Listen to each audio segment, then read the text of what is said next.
Hey everyone, Fighter Wizard from Combative Nerds. Now, if you're like me, you were absolutely riveted with the Super Bowl just a couple of weeks ago, and that you didn't give two shits about what the game was. I still don't even know who played, but the part that I really liked, I watched on YouTube the next day, and that was the premiere of the Season 3 trailer for The Mandalorian. Now, I've been a Star Wars fan since I was a little kid, since the day I received a VHS copy of Empire Strikes Back under the Christmas tree in 1984. Now, I was not born yet when Empire Strikes Back came out. Not that old, but I am close. Oh, he's not dead. Not yet. Anyway, I have consumed Star Wars literature, comic books, video games, collectibles, and pretty much everything in between since I was a little kid. And recently, I'd say probably in the past 10, 15 years, Star Wars has really expanded, for better or for worse in some cases, to include many different types of media, especially different TV shows, Clone Wars, Rebels, all of the different movies that have recently come out, and of course, The Mandalorian and the Book of Boba Fett. Soon there will be an Ahsoka Tano show, the Andor series, Season 1, all sorts of different stuff. And with that, the lore has expanded in what is considered the canon universe.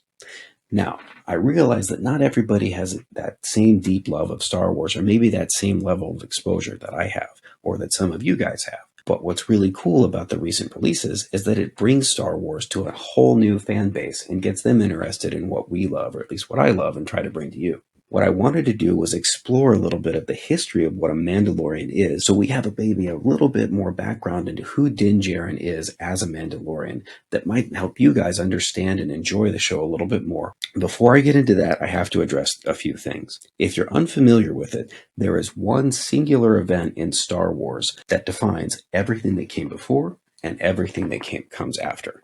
And that event is when Anakin Skywalker in the Battle of Naboo spins, because it's a cool trick, his N1 starfighter. No, that is not it.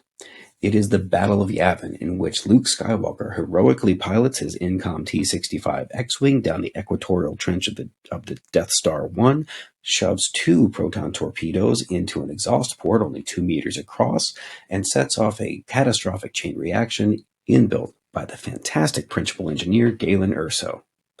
Everything that comes before that is before the Battle of Yavin, or BBY. Everything that comes after that is after the Battle of Yavin, or ABY. For instance, Din Djarin, the titular character of The Mandalorian, was born sometime before 19 BBY, and the show begins sometime around 9 ABY. So let's take it way, way, way back and explore what the Mandalorians are and how that defines Din Djarin. The Mandalorians, at least in the Legends continuity, begin in 9,991 BBY. That is the time period in which the ousted Trung species find the Mandalorian system and colonize the main planet of that system, Mandalore. The planet is a harsh, inhospitable jungle, and once the people that become the Mandalorians, the Trung, colonize it, they wipe out the apex predator, the Mythosaur. The person who oversees this, or I should say the Trung who oversees this, is named Mandalore the First.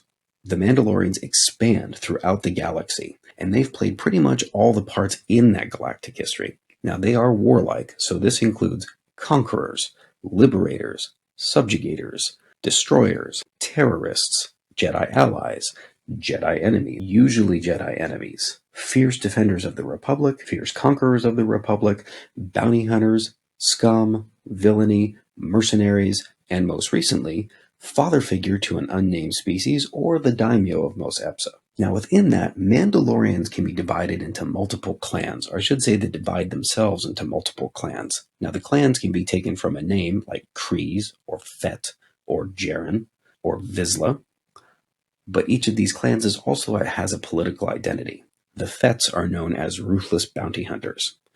Vizsla are known as fierce defenders of a Mandalorian way of life that is usually filtered through a way of violence. Kryze are known for essentially the same thing. Now regarding clans, Din Djarin is actually one of 2 members of his very own clan, and those members include him and the foundling Grogu. That clan is known as the Mudhorn clan, and it's identified by the Mudhorn skull signet that he wears on his shoulder pauldron. You can see a similar signet worn on Boba Fett's shoulder pauldron, which is that of the Mythosaur skull, and that Mythosaur skull has been used in other clans as well. So who is Din Djarin and what is his Mandalorian identity? Din Djarin was not born a Mandalorian. Most Mandalorians were born within the Mandalorian system, or specifically on the planet Mandalore, and are just raised as part of that creed, we'll say, not race, since multiple races can comprise who the Mandalorians are. It's more a way of life or a creed than it is specifically a race, although most Mandalorians now, at least, are human. Rather, Din Djarin was born on the planet Aquatina, and when he was around 10 to 12 years old, during the Clone Wars, the Separatists, or the Confederacy of Independent Systems, attacked the system of Aquatina. His parents secreted Din Djarin away to protect him, and then, we assume, were subsequently killed. Djarin himself was rescued from his hiding place by a Mandalorian, a member of the Death Watch Squad, who also happened to be a member of the tribe. The Death Watch Squad is, even among the warlike Mandalorians, known for their ruthlessness. They are considered by many as a terrorist organization that operates within the Mandalorian creed. The man who rescued Din Djarin was not only a member of the Death Watch, but also a member of the tribe, which adheres to the creed of the Children of the Watch, which identifies with a very strict interpretation of the way of the Mandalore. Now, that's a lot of terms I just threw at you. Suffice it to say that the person who rescued him was a very strict adherent to a strict definition of a Mandalorian way of life. And those people call themselves the tribe, or a member of the Children of the Watch.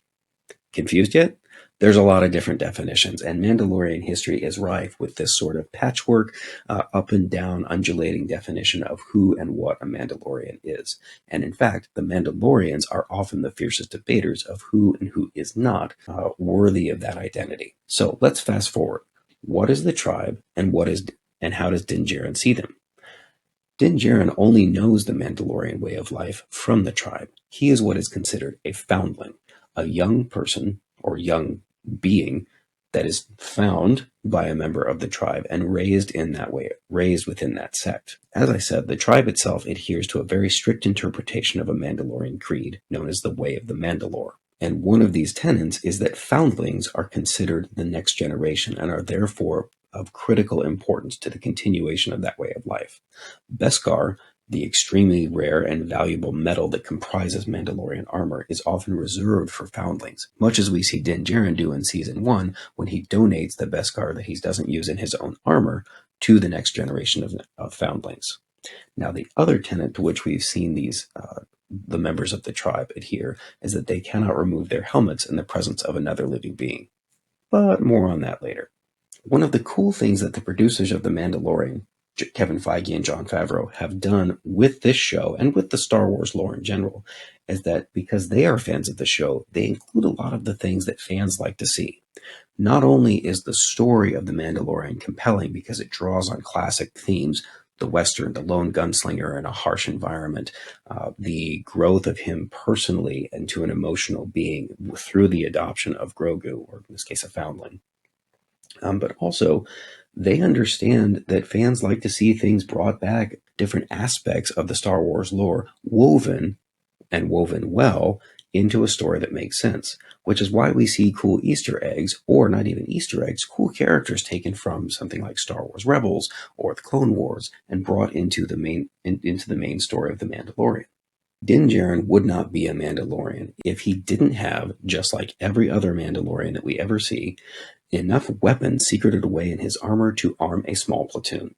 Now, these weapons include a lot of different things, including a whipcord, a flamethrower, the IB-94 blaster pistol, vibroblades, a Beskar spear that was then reforged, the Ambon phase pulse disruptor rifle, and a Beskar jetpack. And there's one more weapon that we'll touch on in just a second. Now, like I just said, there are Easter eggs hidden throughout all of this series, and one of those things is that Ambon phase pulse disruptor rifle. The Mandalorians first appeared within the Star Wars universe, not in Empire Strikes Back. They actually appeared in the 1978 Star Wars Holiday Special, which is by far the best media ever produced with Star Wars. I'm kidding, it's absolute shit, but I still recommend that you see it, if only to appreciate that Star Wars has always been a patchwork execution of quality. However, the story is something we all can enjoy. The first Mandalorian ever to appear on screen, this case animated, was Boba Fett, clad in all-white Mandalorian armor with that awesome T-shaped visor.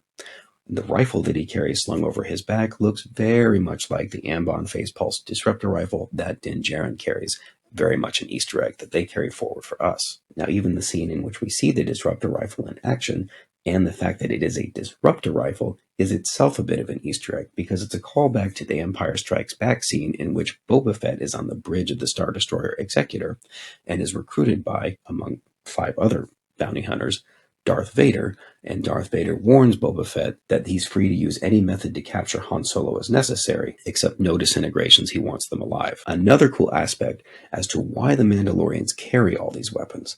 Yes, weapons and martial arts are a huge part of their culture. In fact, they're viewed with a religious quality, something that Din Djarin even says, "I'm a Mandalorian. Weapons are my religion." The reason they have such a vast array of weapons is not just so that they can kill things indiscriminately or kill things extra efficiently, but so they can combat a very specific type of enemy, a Jedi.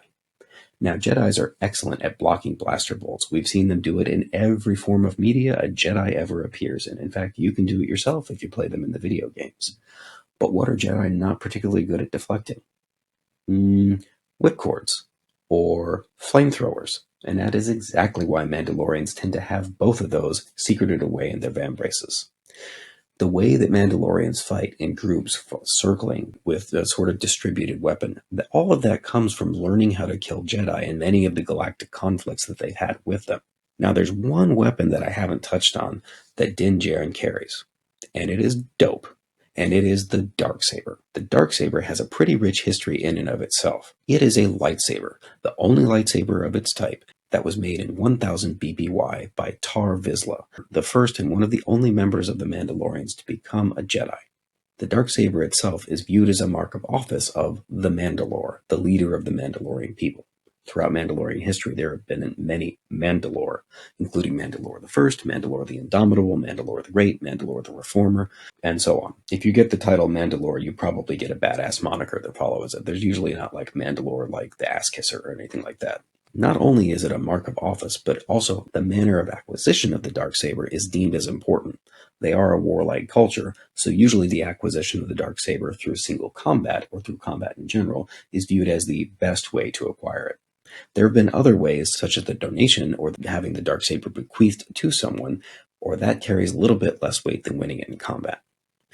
As I said, it's the mark of office of the Mandalore. Recently, the Darksaber has passed through quite a few different hands.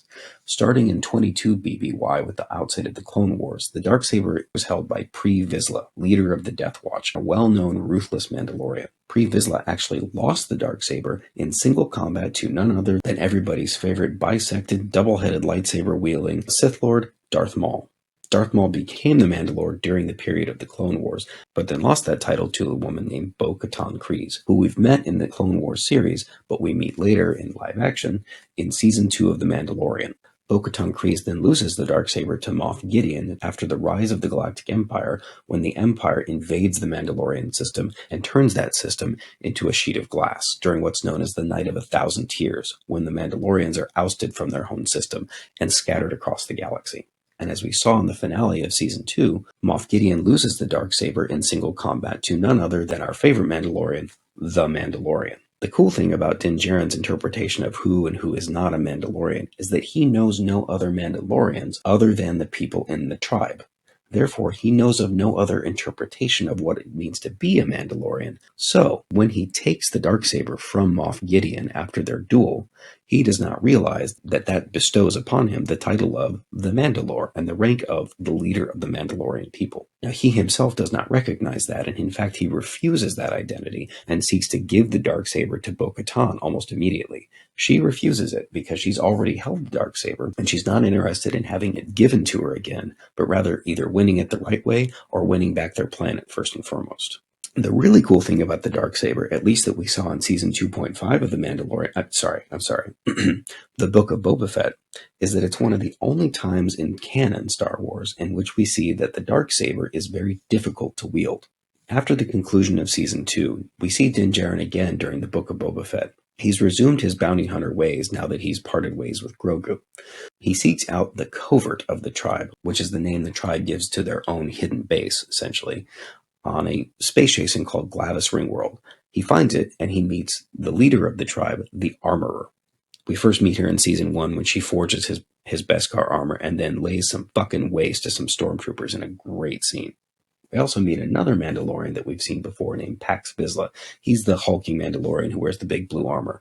Now, they've had a relationship that's been at odds, but because they're both members of the tribe, they both follow the same way and usually quote to themselves, much like I'm sure you've done with your friends, "This is the way. This is the way." He is not only healed of his Darksaber injury by the armor, he's also taught how to fight with the Darksaber. After another scuffle with Vizsla, where Din Djarin is able to retain his ownership of the Darksaber, the armorer asks him if he has ever removed his helmet in front of another living being.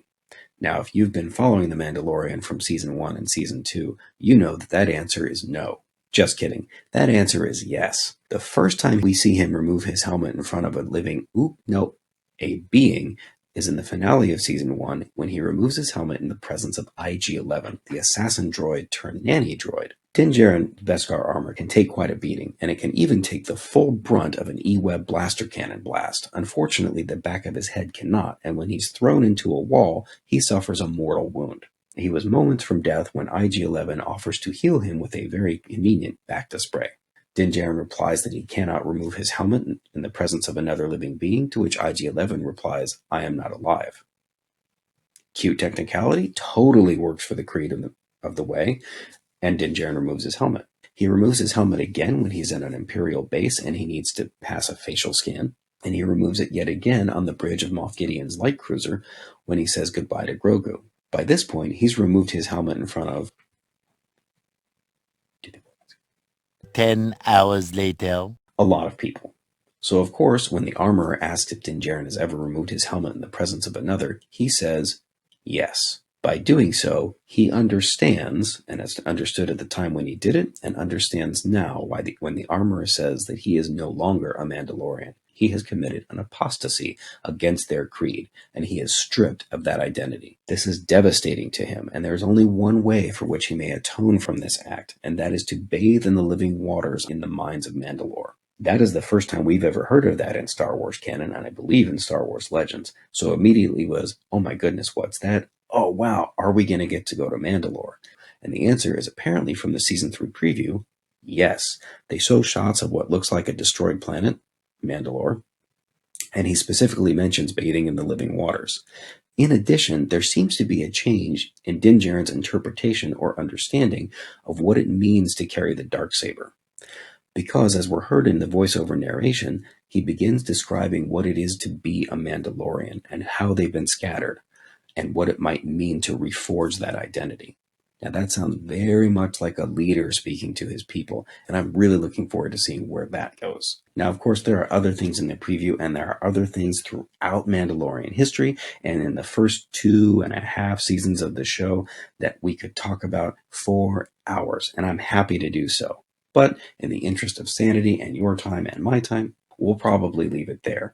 If you're interested in a deeper dive of any of these subjects, the roles that Mandalorians have played in Star Wars galactic history, the interpretation of what they were in the video games, the different clans and the power struggles thereof, who Bo-Katan Kryze is, why it's important that she questions Boba Fett's Mandalorian identity. We didn't even talk about Boba Fett and his father Jango Fett.